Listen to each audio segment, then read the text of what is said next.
Child development में हम Maslow's hierarchy of needs देख रहे थे और फिर हमने ये भी देखा था कि role of society in satisfying child's need. अब हम देखेंगे अर्ली ईयर्स का चाइल्ड लाइफ में क्या इम्पोर्टेंस होता है। जब बच्चा पैदा होता है उसकी पैदाइश से लेके 7 ईयर्स तक के क्या रोल होता है और वो कैसे उसकी पूरी पूरी लाइफ के लिए फाउंडेशन होते हैं, वो जो अर्ली 7 ईयर्स है उसके। तो देखते हैं आपके बुक में क्या लिखा है, फिर मैं उससे समराइज भी करूँगी बाद में। Early years of a child's life are considered as years of fundamental development. These first 6 years of life are so important. जो मैंने आपको अभी बताया कि यही फाउंडेशन होता है। अर्ली 6 ईयर्स यहाँ पे लिखा है, पर scientifically 7 years, 6 year 7 years controversy थोड़ा लो है उसके बारे में, लेकिन इट्स ओके फॉर 6 ईयर्स और 7 ईयर्स। तो ये फंडामेंटल डेवलपमेंट का पीरियड है। फंडामेंटल डेवलपमेंट के साल ये कहलाते हैं जब बच्चे का डेवलपमेंट पूरा होता है और यहीं से उसकी पूरी लाइफ की, उसके नेचर की, उसकी पर्सनालिटी का ये फाउंडेशन होता है। और जो वो इस एज में सीखता है या जो वो इस एज में एक्सपीरियंस करता है वो उसकी पूरी लाइफ को अफेक्ट करते हैं। That you will never find the trait of development in later years of life. जो डेवलपमेंट अभी होता है, जो ब्रेन डेवलपमेंट अभी होता है, वो बाद में आप देखने को नहीं मिलता आगे के सालों में। सारी चीज़ें अभी ही होती है। An individual's personality, behaviour and attitudes develop during this early period of life. As such, this period is of prime importance in the context of learning and skill development. किसी भी इंसान की, किसी भी बच्चे की पर्सनालिटी, उसका बिहेवियर, उसका एटीट्यूड पूरी लाइफ के लिए इसी एज में ही सेट होता है, इसी एज में ही डेवलपमेंट होता है। और यहाँ पर जो एक्सपीरियंस उसको होते हैं वैसे ही उसका नेचर बनता है, जो कि हमको बाद के एजेस में देखने के लिए नहीं मिलता है। बाद में वो सारे डेवलपमेंट उस तरह से नहीं होते हैं। बाद में अगर आप बहुत कुछ सिखाने की कोशिश भी करें बच्चे को तो उतना वो सब फ़र्क नहीं पड़ता है। यही बिल्कुल अप्रोप्रिएट टाइम होता है। It is therefore necessary to provide opportunities and appropriate stimulation accordingly. आपने साइकोलॉजी में पाव्लोव की और थॉर्नडाइक की थ्योरी पढ़ी होगी, लर्निंग की और कंडीशनिंग की, कि ये माना जाता है कि ह्यूमन बिहेवियर इज़ लर्नड। जो इंसान का बिहेवियर है वो लर्नड है, आप उसे सीखते हैं। ऐसा पैदाइश से कोई बिहेवियर नहीं होता। वैसे भी जब बच्चा दुनिया में आता है तो वो ऐसा होता है कि ऐसा कंप्यूटर है जिसमें कोई सॉफ्टवेयर ही नहीं है, वो पूरा ब्लैंक होता है। जानवरों में ऐसा नहीं होता। जानवर तो अपनी अल्टीमेट अपर लिमिट के साथ में पैदा होते हैं। जो बकरी का बच्चा पैदा होते ही 2-3 घंटे में वो चलने लगता है।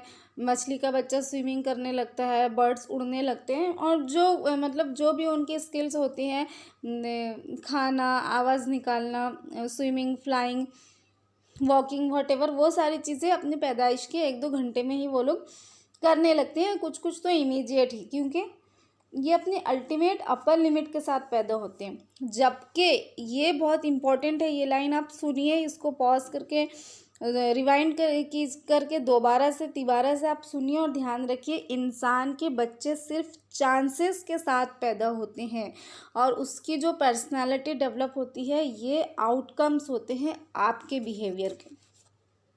आप का नेचर कैसा है, जो एक्चुअली जो पेरेंटिंग है, पेरेंटिंग बच्चों का नर्चर नहीं होता बल्कि आपकी ट्रेनिंग हो रही होती है। आपका जो बिहेवियर होता है वही बच्चे में डेवलप होता है, वही बच्चा ये सीखता है वो सारी चीज़ें। अभी बच्चे को कौन बताता है कि उसका चाचा कौन है, उसका दादा कौन है। बच्चे को हम कोई ग्रामर नहीं सिखाते हैं, बच्चे को हम कोई स्पीकिंग या लैंग्वेज नहीं सिखाते, लेकिन फिर भी बच्चा स्कूल जाने के पहले अपनी मदर टंग बोलने लगता है। हमारे बच्चे हिंदी बोलने लगते हैं, मराठी बोलने लगते हैं, उर्दू बोलने लगते हैं स्कूल जाने के पहले ही। हमने उनको ग्रामर सिखाया होता है क्या, हमने उनको स्पीकिंग सिखाई होती है क्या, लेकिन वो 6 साल की उम्र में ही या उसके 6 साल की उम्र में तो पूरा बहुत अच्छे से ही, लेकिन और वैसे तो उसके पहले से ही जब से बच्चा बोलना शुरू करता है। बेसिकली मेरा कहने का मतलब ये है कि ये स्कूल अभी गया नहीं है बच्चा, उसने वहाँ पे कोई प्रॉपर ट्रेनिंग नहीं ली है, फिर भी उसको वो सारी चीज़ें बोलना और समझना सब उसको आ रहा है।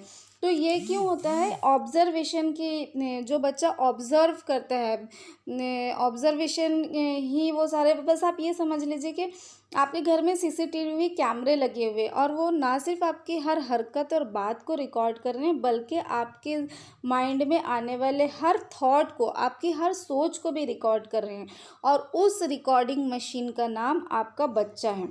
आप आपके बच्चे के पेरेंट अपने मिलने जुलने वालों से किस तरह से बात करते हैं, बच्चे के पेरेंट आपस में किस तरह से बिहेव करते हैं, बच्चे के पेरेंट का घर के लोगों के साथ में कैसा बिहेवियर है, मम्मी का दादी के साथ में कैसा बिहेवियर है, पापा का मम्मी के साथ में कैसा बिहेवियर है, अगर दूसरे सिबलिंग्स है तो उनके साथ कैसा बिहेवियर है, रिलेटिव्स घर आते हैं तो आप उनके साथ में किस तरह से बात करते हैं, आप क्या आप उनके साथ में बैठ के अच्छी बातें करते हैं, अच्छे गोल्स शेयर करते हैं, या किसी अच्छे टॉपिक पे डिस्कस करते हैं, या फिर बैठ के दूसरे रिश्तेदारों की बुराई करना शुरू कर देते हैं।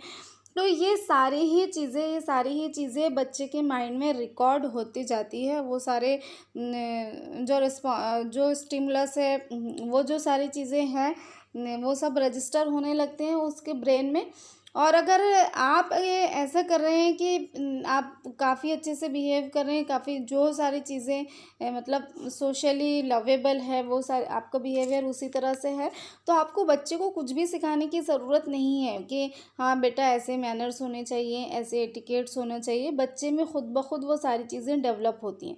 और अगर इधर आप बच्चे को बहुत सारी नसीहत कर रहे हो, गुस्सा करना बहुत बुरी बात है, लड़ाई नहीं करना चाहिए, झगड़ा नहीं करना चाहिए, लेकिन एट द सेम टाइम आप अपने घर की मेड पे गुस्सा करते हैं, आप दूसरे बच्चे पे गुस्सा करते हैं, मियाँ बीवी के आपस में लड़ाई हो रही है, आप झगड़ा कर रहे हैं, आप रिश्तेदारों की बुराई कर रहे हैं, आप झूठ बोल रहे हैं, ये भले से आपको वो झूठ ऐसा बहुत बड़ा नहीं लगता होगा, आप घर में रहते हुए भी अगर आप किसी को फ़ोन पे बोल रहे हैं कि आप घर में नहीं हैं, तो ये छोटी छोटी चीज़ें भी, तो आपको आपके बच्चे को कुछ सिखाने और बोलने की ज़रूरत ही नहीं पड़ेगी। खुद ब खुद आपके बच्चे का मैनर्स बहुत जो उसका एटिकेट्स है, मैनर्स है, वो बहुत बुरे हो जाएंगे, बैड मैनर्स का वो बच्चा हो जाएगा।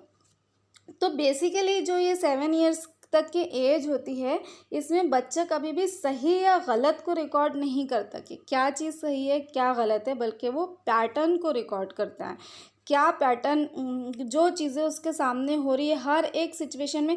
आपने अगर आपके घर में बहुत छोटे बच्चे होंगे, बिल्कुल इन्फेंट, या फिर आपको याद होगा जब आपकी मतलब आप ही नहीं, आपके घर में जब छोटा बच्चा आया होगा तो आपको याद होगा कि जब कोई भी सिचुएशन होती है तो बच्चा उस सिचुएशन की तरफ नहीं देखता। अचानक ज़ोर से आवाज़ आती है तो बच्चा कोई सामान गिरा, ज़ोर से आवाज़ आई, या कुछ भी हुआ, किसी और तरह का की आवाज़ है, या कोई और फ़ोटो है, व्हाटएवर, तो बच्चा उस सिचुएशन को नहीं देखता, बल्कि वो माँ की आँख में देखता है। और अगर उसको ऐसा, माँ को देख के उसको ऐसा लगता है कि माँ को इस चीज़ से बुरा लग रहा है, या माँ इस चीज़ से एननोइंग है, या फिर माँ इस चीज़ से खुश नहीं है, तो वो बच्चे के जहन में रजिस्टर होता है कि ये चीज़ लवेबल नहीं है, ये चीज़ अच्छी नहीं है। और अगर माँ के आंखों में उसको अप्रूवल दिखाई देते हैं, माँ को वो चीज़ अच्छी लगती है, तो वही बच्चे के माइंड में रिकॉर्ड होता है। यानी हर एक मिनट का एक्सपीरियंस बच्चे के माइंड में रिकॉर्ड होता है। ये बहुत ही इम्पोर्टेंट बात है कि 7 साल तक के बच्चा कोई भी नसीहत, कोई एडवाइस, कोई सही गलत एक्सेप्ट रिकॉर्ड नहीं करता, एक्सेप्ट नहीं करता, वो जो रियल हैपनिंग है उसे एक्सेप्ट करता है। बच्चे के अंदर मैनर्स का, सही गलत का कोई भी सेंटर, कोई भी पहचान नहीं होती। उसे सिर्फ ये समझता है कि चीज़ें लवेबल है या लवेबल नहीं है, कोई चीज़ अच्छी लगती है या नहीं अच्छी लगती है। तो the stimulation received from the environment helps the development of the brain. Hence children should be given maximum opportunities, proper nutrition and stimulation involving maximum use of the 5 senses. तो बच्चे को ये ज़रूरी, जो स्टिमुलस बच्चे को एनवायरनमेंट से मिलता है वही उसके ब्रेन डेवलपमेंट पे हेल्प करता है। इसलिए ये बहुत ज़रूरी है कि बच्चे को मैक्सिमम अपॉर्चुनिटीज़ प्रोवाइड की जाए, जो पैटर्न है उसके ज़हन में जो पैटर्न रिकॉर्ड हो रहा है उसके लिए मैक्सिमम अपॉर्चुनिटीज़ प्रोवाइड की जाए। और जो स्टिमुलेशन है मतलब आप ये कह सकते हैं कि एक आपके घर में लवेबल एनवायरनमेंट क्रिएट किया जाए, किसी भी चीज़ को लेके लवेबल एनवायरनमेंट क्रिएट किया जाए। जैसे हम बच्चे को बोल रहे हैं कि फ़ोन इस्तेमाल नहीं करना, मोबाइल फ़ोन इस्तेमाल नहीं करना है, ये बहुत बुरी चीज़ है। ये सारी ही बातें 7 साल से छोटे बच्चे के लिए हो रही हैं। तो आप उसको ये बताते हैं कि मोबाइल फ़ोन इस्तेमाल नहीं करना है, ये गलत है, इसकी रेज़ ऐसी पड़ती है, इससे ऐसा नुकसान होता है, फिज़िकली ये नुकसान होगा, मेंटली ये नुकसान होगा। तो ये तो बच्चे को उसके माइंड में वो सेंटर ही नहीं है, what is wrong, what is right, ये तो सेंटर ही नहीं है उसके माइंड में। उसे तो सिर्फ पैटर्न और या फिर चीज़ अच्छी है या चीज़ अच्छी नहीं है, यही एक पैटर्न उसके माइंड में है। तो आप जब जैसे अगर आप बच्चे को ये सिखाना चाह रहे हैं कि लेट नाइट तक के मोबाइल इस्तेमाल नहीं करना चाहिए, मोबाइल इस्तेमाल नहीं करना चाहिए, अगर आप बच्चे को ये सिखा रहे हैं, तो फिर जिस टाइम में आप चाहते हैं कि आपके बच्चे ने मोबाइल इस्तेमाल नहीं करना चाहिए, तो घर में सारे ही लोगों ने मोबाइल रख देना चाहिए, दूसरे लोगों ने भी मोबाइल लेना चाहिए। या फिर किसी को कोई ज़रूरत है, कोई इमरजेंसी है, कोई काम है, तो वो बच्चे की नज़र से हटकर, बच्चे के सामने से हटकर किसी अलग जगह जाकर जहाँ पे बच्चा आपको ना देखे वहाँ पर वो इस्तेमाल कर लें।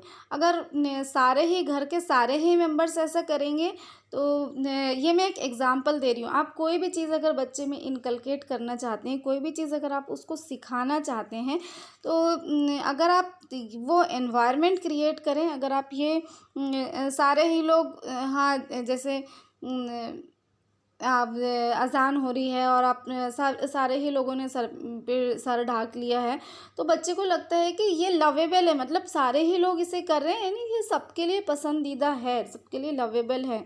सारे ही लोग रात में 10 बजे मोबाइल रख देते हैं, बिल्कुल यूज़ नहीं करते, यानी ये लवेबल है कि 10 बजे के बाद में मोबाइल इस्तेमाल नहीं करना चाहिए। तो ये जो आप इन्वायरमेंट क्रिएट करके ही बच्चे को कोई चीज़ सिखा सकते हैं, कोई नसीहत से आप बच्चे को नहीं सिखा सकते। और साथ ही ये भी इम्पोर्टेंट होता है कि बच्चे को प्रॉपर न्यूट्रिशन दी जाए। न्यूट्रिशन क्या देनी चाहिए ये हम नेक्स्ट चैप्टर्स में देखेंगे। पीरियड ऑफ फाउंडेशन जो फिर से बच्चे का जो ये 7 ईयर्स का इन्फेंसी से 7 ईयर्स का जो पीरियड होता है, ये फाउंडेशन पीरियड होता है। The foundation of an individual's behaviour and attitude is laid down during early years. Maturation and learning also heavily influence a child's development. बच्चा क्या सीख रहा है, क्या उसको स्टिमुलस इन्वायरमेंट से मिल रहे हैं, वैसे ही उसका रिस्पॉन्स आता है। Brain development is of prime importance during this period. और इस एज में बच्चे के ब्रेन का डेवलपमेंट बहुत ही इम्पोर्टेंस रखता है, क्योंकि हर एक एक्सपीरियंस जो भी बच्चा कोई आवाज़, जो भी 5 सेंस से उसको जो भी एक्सपीरियंस आ रहा है, कोई चीज़ वो सुन रहा है, देख रहा है, उसको स्मेल आ रही है, टच हो रहा है, जो भी उसको जिस भी तरह के एक्सपीरियंस आ रहे हैं 5 सेंस से जो भी एक्सपीरियंस आ रहे हैं, वो पहले उसके ब्रेन में रजिस्टर होते हैं, बाद में वो उस पर एक्शन लेता है या बाद में वो उस पर रेस्पॉन्स करता है। The constitution of the brain and ability to coordinate activities in not fully develop during the early years. और जो मैंने शुरू में भी बताया कि बच्चे का जो कॉग्निशन होता है या जो बच्चे की सही गलत को डिफरेंशिएट करने वाली स्किल्स होती है, वो सारी इस एज में डेवलप नहीं होती। इस एज में जो सिर्फ यही होता है कि क्या चीज़ लवेबल है और क्या चीज़ लवेबल नहीं है। The brain requires constant stimulation and energy for its development. इसलिए ब्रेन को कंटिन्यूअस स्टिमुलेशन और एनर्जी चाहिए होता है, जिसके लिए एक तो डाइट अच्छी होना चाहिए एनर्जी के लिए, और स्टिमुलेशन कांस्टेंट स्टिमुलेशन। आप अगर कोई चीज़ उसमें इनकलकेट करना चाह रहे हैं, आप कोई चीज़ उसको सिखाना चाह रहे हैं, तो वो रोज़ाना आपकी तरफ से वो चीज़ होना चाहिए, बोलने से नहीं। तुम रोज़ 1 घंटा पढ़ाई करने के लिए बैठो, रोज़ आप होमवर्क करो, रोज़ आप ऐसा करो, रोज़ आप एक्सरसाइज करो, या रोज़ आप इतने टाइम खाना खाया करो, या रोज़ आप एक एप्पल खाया करो। ऐसे बोलने से आप बच्चे को नहीं सिखा सकते। उसको स्टिमुलेशन मिलना चाहिए, तभी उसका रिस्पॉन्स आएगा। अगर आप बच्चे को रोज़ एक एप्पल खाना सिखा रहे हैं, तो रोज़ आप उसके सामने अगर एप्पल खाएंगे, तो आपको बोलना नहीं पड़ेगा उसको कि तुम रोज़ एक एप्पल खाओ, वो खुद ब खुद वो भी एप्पल खाएगा। अगर आप बच्चे को रोज़ पढ़ने की हैबिट डालना चाह रहे हैं कि वो रोज़ उसने कम से कम आधा घंटा अपने लेकर बैठना चाहिए, कुछ पढ़ाई करना चाहिए, तो अगर आप खुद रोज़ कोई ना कोई भी बुक लेकर बैठे हैं, आइदर रिलीजियस और सोशल और व्हाटएवर जो आपकी पसंद की बुक है, आप रोज़ आधा घंटा कोई बुक लेकर बैठते हैं, तो अल्टीमेटली बच्चा भी वही करेगा, आपको उसको बोलने की ज़रूरत नहीं पड़ेगी। और ऐसे आप कितने ही बोले जा रहे हैं, पढ़ने बैठ, तू पढ़ता नहीं, तू बहुत नालायक है, तू बहुत ऐसा है, और और आप अपना काम कर रहे हैं और बस वहाँ से चिल्ला रहे हैं बच्चे को कि पढ़ पढ़ पढ़, तो वो बच्चे में वो आदत नहीं आ सकती। Each new experience strengthens the foundation as the child's development continues. As such, early childhood experiences, either positive or negative, have their impact on a child's development. तो जो भी नए एक्सपीरियंस मैंने पहले ही बताया कि हर मिनट का एक्सपीरियंस बच्चे के माइंड में रिकॉर्ड होता है, और जो भी एक्सपीरियंसेस हो आइदर पॉजिटिव और नेगेटिव, वो उसके डेवलपमेंट में बहुत ज़्यादा इम्पैक्टफुल होता है। इफेक्ट ऑफ इनिशियल एक्सपीरियंसेस, जो बच्चे को इनिशियली एक्सपीरियंस होता है, a child should be given plenty of positive experiences which enhance the learning process leading to success in school. शुरुआत में ही जब बच्चे स्कूल जाना शुरू करता है, तो स्कूल में भी और घर में भी बच्चे को पॉजिटिव एक्सपीरियंसेस अगर बच्चे को आते हैं, तो वो उसका लर्निंग प्रोसेस सक्सेस होता है, वो अच्छी चीज़ें सीख पाता है। साथ ही बैलेंस्ड एंड एडिक्वेट न्यूट्रिशन भी बच्चे को हेल्दी वे में डेवलप करने में हेल्प करते हैं। न्यूट्रिशन और positive experiences both are contributing for that. Whereas negative experiences, improper nutrition and a threatening environment and lack of motivation results in a negative impact on development. जबकि कोई भी negative experiences बच्चे को किसी भी चीज़ों के घर में लड़ाई झगड़ा हो रहा है, या स्कूल में वो बच्चे एक दूसरे को मार रहे हैं, टीचर बच्चे को मार रहे हैं, किसी भी तरह का नेगेटिव एक्सपीरियंस है, उसका न्यूट्रिशन बराबर नहीं है, और ऐसा डराने धमकाने वाला माहौल है कि बच्चे को धमकी दी जा रही कि तू ऐसा नहीं करेगा तो बहुत मार पड़ेंगी। ऐसे बहुत सी माँओं को आदत होती है कि बाप के नाम से बच्चे को डराते हैं कि अगर तूने अभी खाना नहीं खाया, अगर तूने अभी पढ़ाई नहीं की, अगर तूने ये काम नहीं किया, तो तेरे पापा को बताऊंगी और वो तुझे ऐसा मारेंगे और वो जो ऐसा डांटेंगे। तो ये जो थ्रेटनिंग एनवायरनमेंट होता है, ये सारी चीज़ें बच्चे के डेवलपमेंट पे बहुत ही नेगेटिव इफ़ेक्ट करती हैं। Family, parents, teachers, peer and society play vital role in shaping a child. किसी भी बच्चे को पर्सनालिटी डेवलप करने में उसकी फैमिली, उसके टीचर्स और जो पीयर ग्रुप होता है, उन सारे ही लोगों का बहुत ज़्यादा इफ़ेक्ट होता है, बहुत ज़्यादा इम्पेक्ट होता है इसमें। Scientists strongly believe that if a child has proper growth and development during the early years, it has a positive impact on later stages.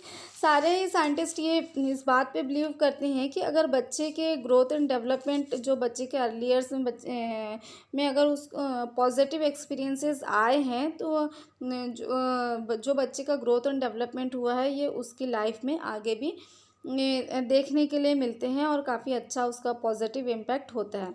Adult behaviour of an individual largely depends on the interaction he she has with experiences, environment and relationships during childhood.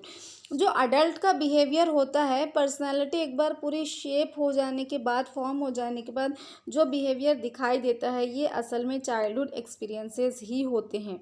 Success and failures during childhood affect the success and failures in the letter period of life. बचपन में ही बच्चे को ये जो भी experiences हुए हैं, positive और निगेटिव, सक्सेस हुआ है या फेलियर रहा है, ये सारी ही चीज़ें आगे की लाइफ में भी उसकी ज़िंदगी में दिखाई देती हैं। Negative experiences and malnutrition during the early years can affect the development in harmful ways which may lead to emotional and behaviour problems in later life. जो भी नेगेटिव एक्सपीरियंसेस बच्चे को होते हैं और साथ ही माल न्यूट्रिशन, ये दोनों ही चीज़ें बच्चे की आगे की लाइफ में इसके नेगेटिव इम्पेक्ट, हार्मफुल ये चीज़ें दिखाई देती है। इन सारी ही चीज़ों का नेगेटिव इफ़ेक्ट दिखाई देता है। अब मैं आपको 2-3 चीज़ें इम्पोर्टेंटली बताऊंगी कि बच्चे को ये जो पेरेंटिंग होती है बच्चे की बर्थ से लेके 7 साल तक की, उसमें हमें किन किन बातों का ध्यान रखना है और किन किन बातों को अवॉइड करना है। पहले तो ये तो मैंने 2-3 चीज़ें आपको बता ही दी कि बच्चे का बिहेवियर लर्न्ड होता है, तो बच्चे की जो नर्चरिंग है वो कंडीशनिंग से करना चाहिए। जो बच्चे के लिए लवेबल एक्सपीरियंस आप क्रिएट कीजिए। जिस तरह से स्टिमुलस होगा वैसा उसका रेस्पॉन्स आएगा। और बच्चे के माइंड में कोई सही या गलत का या मॉरल और एथिक्स का, मैनर्स का कोई सेंटर नहीं होता, कोई सही या गलत की पहचान नहीं होती है। सिर्फ कोई चीज़ अच्छी होती है या कोई चीज़ अच्छी नहीं होती है। तो आप जो चीज़ उसमें इनकलकेट करना चाह रहे हैं, आप उसको लवेबल बनाकर पेश करें कि हाँ, ये सबको अच्छी लगती है, उसको वो इसे एन्जॉय कर रहे हैं, तो वो चीज़ वो खुद ब खुद सीख लेगा, आपको उसको सिखाने की ज़रूरत नहीं पड़ेगी। और दूसरी बात ये है कि अगर आप बच्चे को आप ये सोचें, देखिए एक चीज़ मैं आपको बताती हूँ। आपने साइकोलॉजी में भी पढ़ा होगा कि इंसान में कॉर्टिज़ोल हार्मोन होता है, स्टेरॉइड हार्मोन्स भी हम उसको बोलते हैं, जो फाइट एंड फ्लाइट रिस्पॉन्स के लिए रेस्पॉन्सिबल होता है ये हार्मोन। कि जब कोई ऐसे थ्रेटनिंग सिचुएशन आती है, किसी चीज़ से आप एकदम डर जाते हो, कुछ मुसीबत होती है, कुछ परेशानी होती है, तो या तो आप उससे फाइट करते हो या तो आप वहाँ से भाग जाते हो ड्यू टू कॉर्टिज़ोल हार्मोन। तो उस वक्त क्या होता है, जब कॉर्टिज़ोल हार्मोन इंक्रीज़ होता है, जब उसका लेवल बढ़ता है, तो आपकी बॉडी का जो ब्लड है वो शिफ्ट होकर पूरा आँखों में चला जाता है, ताकि आपकी आँखें वाइड हो जाए और आप एकदम अच्छे से चीज़ों को देख सकें। बॉडी का ग्लूकोज इंक्रीज़ हो जाता है, या आप कह सकते हैं कि लीवर से निकलकर बॉडी में आ जाते हैं, ताकि आप भाग सकें, आपके अंदर एनर्जी हो। मसल्स में ब्लड सप्लाई बढ़ जाती है ताकि आपके अंदर फाइट करने की ताकत हो। लेकिन किडनी में, ब्रेन में, लीवर में ब्लड सप्लाई कम हो जाती है, यानी जो ग्रोथ प्रोसेस है वो शट डाउन हो जाता है।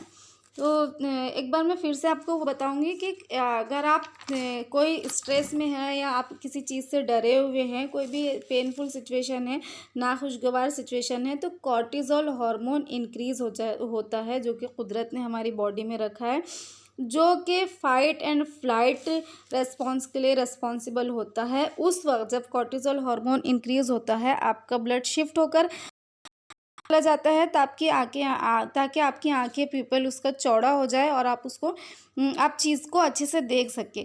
ग्लूकोज इंक्रीज़ हो जाता है, या आप ये कह सकते हैं कि लीवर से निकलकर बॉडी में आ जाते हैं ताकि आप भाग सकें।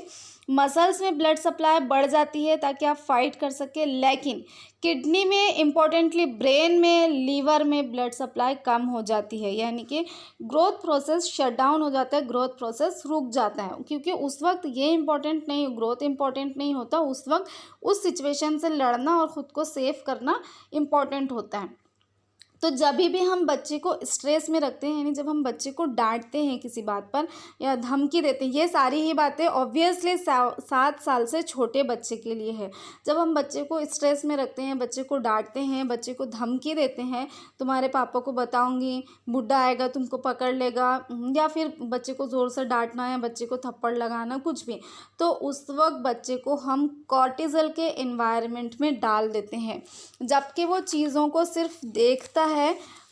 उसके मसल्स में स्ट्रेन बढ़ती है, जिसकी वजह से जो इंसान उसको कॉर्टिज़ोल एनवायरनमेंट में रख रहा है, उसके प्रति उसके मन में गुस्सा पैदा होता है, वो उनसे लड़ने के लिए तैयार होता है, और क्योंकि उसके मसल्स में भी ब्लड सप्लाई बढ़ जाती है।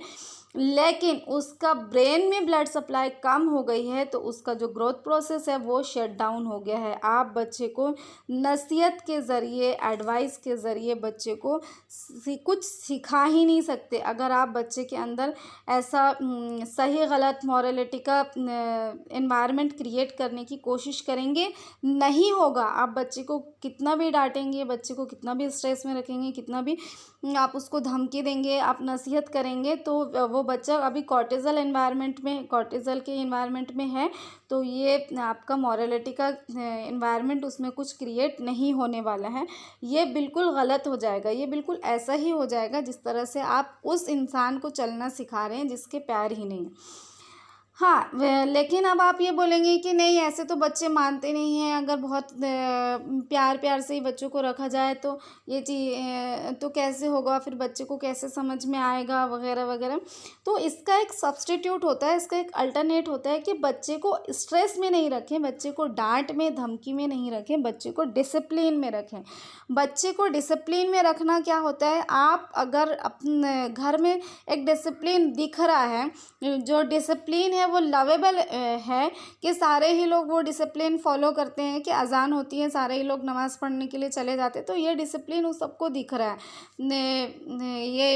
अगर किसी को टीवी देखना है तो आपके घर के हॉल में लाउंज में टीवी नहीं रखा है, एक अलग रूम में टीवी रखा है।